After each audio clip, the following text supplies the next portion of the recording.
A jealous divorcee spied on his wife's new boyfriend with binoculars before deliberately running him down with his car and fatally chopping at his head with an axe, a jury has heard. And the elderly man's subsequent excuses and stories to police and to the NSW Supreme Court and evidence should be rejected as they are contradictory and inherently implausible, the prosecutor said in her closing address on Wednesday. There is no dispute that Cabramatta West man Thanh Tran, 79, repeatedly struck Pok Mi's head with the axe after hitting him with his car on March 14, 2019.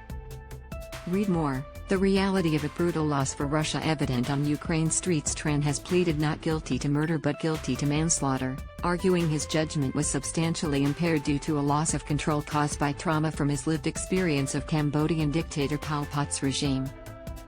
The Crown, however, contends that the angry older man was bitter his wife was divorcing him and had begun a new relationship with the 59-year-old and forcing him to start a new life.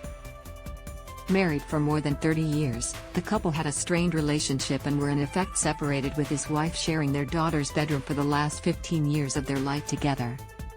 After years of this unhappy marriage, she found someone that she wanted to start a new life, the Crown said, adding they shared a passion for singing.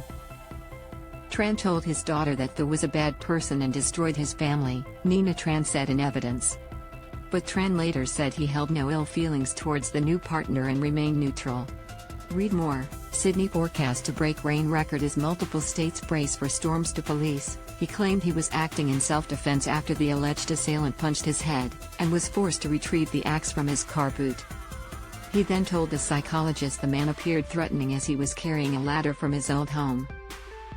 While Tho lay on the ground defenseless, Tran with force struck him more than 10 times at a fast pace with anger in his face, one witness wrote in a statement. This caused bones inside his head to crack like an eggshell, and loosen parts of his fractured skull, amongst other severe injuries, the jury heard.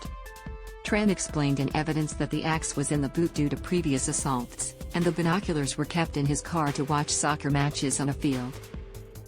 The Crown rejected these assertions respectively as extraordinary and inherently implausible. By the time Tran arrived in Australia, his life was marked with such severe loss, trauma and grief. He suffered stress far greater than any local could ever conceive, his barrister Janet Manuel-SC said. Read more. NSW mum, 22, diagnosed with stage 4 breast cancer after growing up in Cambodia a few kilometers away from the Vietnam border and the ravages of war. Tran was then marched about to various refugee camps, forced into labor from sunrise to sunset, and experienced the disappearing of about 16 family and friends, she said. How does any person deal with losses of that magnitude? The closing addresses continue.